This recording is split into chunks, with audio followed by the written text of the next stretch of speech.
2 یا 3 دن کے بعد انشاءاللہ شب برات ہوگی۔ کیا شب برات کی کوئی فضیلت ہے؟ نمبر 1۔ نمبر 2، شب برات میں اسلام نے کوئی عمل طے کر رکھا ہے، یہ عمل کرنا، جیسے رمضان آیا تو روزہ فرض ہے، تراویح پڑھنی ہے، ایسے شب برات میں کوئی عمل اللہ اور اللہ کے نبی نے طے کیا ہے؟ تو 2 سوال ہیں۔ سوال نمبر 1، شب برات کی کوئی فضیلت ہے؟ نمبر 1، اور اگر فضیلت ہے تو اس میں کوئی عمل مقرر کیا ہے؟ اگر کیا ہے تو وہ کیا ہے؟ اور اگر عمل کوئی طے نہیں کیا ہے تو ہمیں کیا کرنا چاہیے؟ تو 3 سوال ہو گئے۔ سوال نمبر 1، شب برات کی کوئی فضیلت ہے؟ جواب ہے یقیناً ہے۔ شب برات کی فضیلت یقیناً ہے۔ یہ فضیلت کہاں ہے؟ جواب حدیث کی تمام کتابوں میں، حدیث کی تمام کتابوں میں۔ اس میں ترمذی شریف میں حدیث ہے، ابن ماجہ شریف میں حدیث ہے۔ حدیث کے راوی حضرت ابوبکر صدیق ہیں، حضرت معاذ بن جبل ہیں، حضرت ابو موسیٰ اشعری ہیں، حضرت ابو ہریرہ ہیں، حضرت علی رضی اللہ تعالیٰ عنہ۔ حدیثیں کتنی ہیں؟ تقریباً 10 یا 10 سے زیادہ حدیثیں۔ حدیث کی کون سی کتابوں میں ہیں؟ کہ حدیث کی اہم ترین کتاب ہے ترمذی شریف، اس میں موجود ہے۔ حدیث کی اہم ترین کتاب ہے سنن ابن ماجہ، اس میں حدیث موجود ہے۔ حدیث نقل کرنے والے کون ہیں؟ کہ بڑے بڑے صحابہ ہیں، جن میں حضرت عبداللہ بن عمرو بن عاص ہیں، حضرت معاذ بن جبل ہیں، حضرت ابو ثعلبہ ہیں، اسی طرح سے حضرت علی رضی اللہ تعالیٰ۔ ان حدیثوں میں سے کچھ حدیثیں بہت کمزور ہیں، کچھ حدیثیں درمیان درجے کی ہیں، کچھ حدیثیں بالکل صحیح ہیں۔ ان حدیثوں میں کیا ہے؟ جواب یہ ہے کہ لیلۃ نصف شعبان، شعبان کے مہینے کی آدھے مہینے کی رات، آدھے مہینے کی رات، اسی کو کہتے ہیں شب برات یا لیلۃ نصف شعبان۔ نصف شعبان والی رات، یہ 14 اور 15 تاریخ کے درمیان میں جو رات آتی ہے اسی کو کہتے ہیں شب برات۔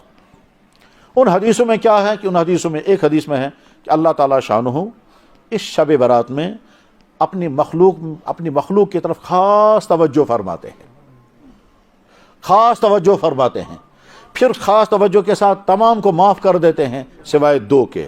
نمبر 1 شرک کرنے والا، اور نمبر 2 دوسرے ایمان والوں سے کینہ رکھنے والا۔ ایک حدیث تو یہ ہے۔ دوسری حدیث میں ہے اللہ تعالیٰ شانہ اپنی بندوں کی طرف خاص توجہ فرماتے ہیں، 2 کو معاف نہیں کرتے ہیں، شرک کرنے والا اور کسی کو ناحق قتل کرنے والا۔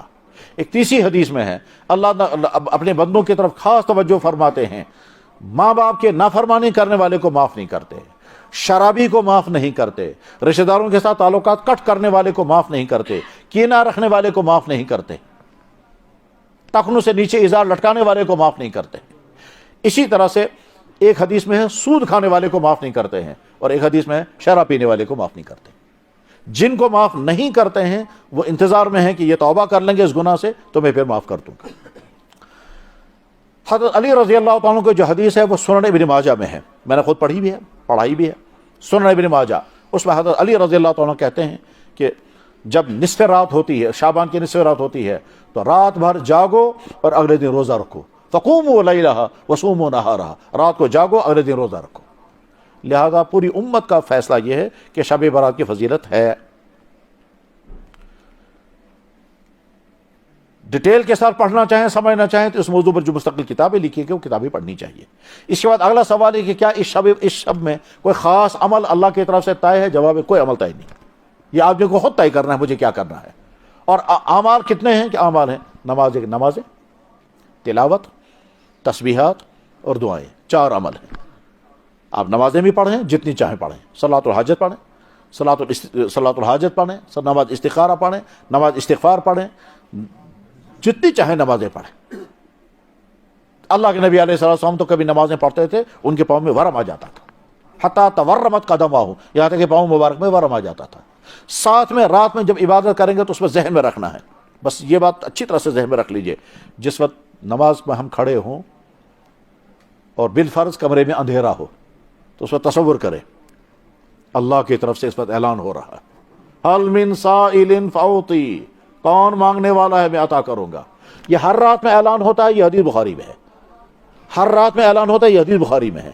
اور شعبان کی رات میں اعلان ہوتا ہے، یہ حدیث اس میں ہے جس میں ابھی میں نے بتایا۔ ہر رات میں یہ اعلان ہوتا ہے، ینزل تبارک و تعالی، بخاری کے الفاظ ہیں، ینزل تبارک و تعالی الی السماء الدنیا فی اخیر اللیلہ، اللہ تعالیٰ شان آسمان اول پر اخیر رات میں اتر کر آتے ہیں، فیقول، پس اعلان کرتے ہیں۔ اور دوسری جگہ ہے ینزل تبارک و تعالی الی السماء الدنیا فی کل لیلہ، ہر رات میں فینادی منادن، اعلان کرنے والا اعلان کرتا ہے. ایک حدیث میں ہے تو اللہ تعالیٰ خود اعلان کرتے ہیں، اور ایک حدیث میں اعلان کرنے والا اعلان کرتا ہے حل من سائل فاعطی، کون مانگنے والا ہے میں اس کو عطا کروں گا. وحل من مستغفر فاغفر له، کون بخشش مانگنے والا ہے میں معاف کروں گا. وحل من مستجیب فاجیب له، کون اپنی درخواست پیش کرنے والا ہے میں درخواست قبول کرنے کو تیار ہوں. اب جب انسان خدا کے سامنے کھڑا ہو اور تصور آئے اللہ کے نبی نے اعلان کیا ہے اور سچ ہے، اس وقت خدا کی طرف سے کہا جا رہا ہوگا وان سے کس کا شذورت، کون مانگنے والا ہے، تو یا اللہ میں آپ کے سامنے کھڑا ہوں. اور جب یہ کیفیت طاری ہو جائے گی اور استحضار آ جائے گا، استحضار کا مطلب بالکل انسان کو یقین ہے اللہ کی طرف سے اعلان ہو رہا ہے، میں سن تو نہیں رہا ہوں لیکن ہو رہا ہے.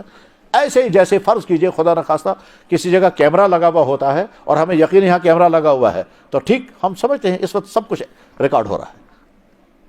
ایسے اللہ تعالیٰ سن رہے ہیں اس وقت اور اللہ تعالیٰ کی طرف اعلان ہو رہا ہے میں اللہ کے سامنے کہہ رہا ہوں یا اللہ آپ نے کہا حل من سائل میں سائل ہوں، آپ نے کہا حل میں مستغفر میں استغفار کر رہا ہوں، اللہ نے آپ فرما رہے حل میں مستغفر میں پیش کر رہا ہوں. پھر اپنے معاملات پیش کریں. تو اس کیفیت کے ساتھ، اس جذبے کے ساتھ، اس روحانیت کے ساتھ، اس استحضار کے ساتھ جب نماز پڑھیں گے تو جناب والا نماز پڑھنے میں لطف بھی آئے گا.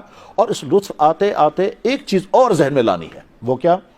سوچنا ہے کہ اللہ نے اب تک میرے ساتھ کیا کیا معاملے کیے ہیں.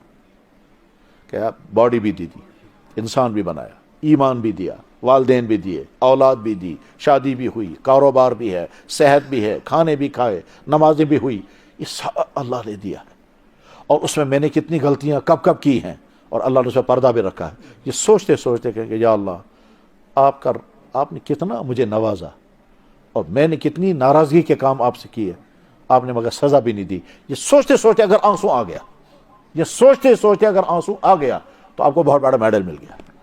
وہ میڈل کیا ہے؟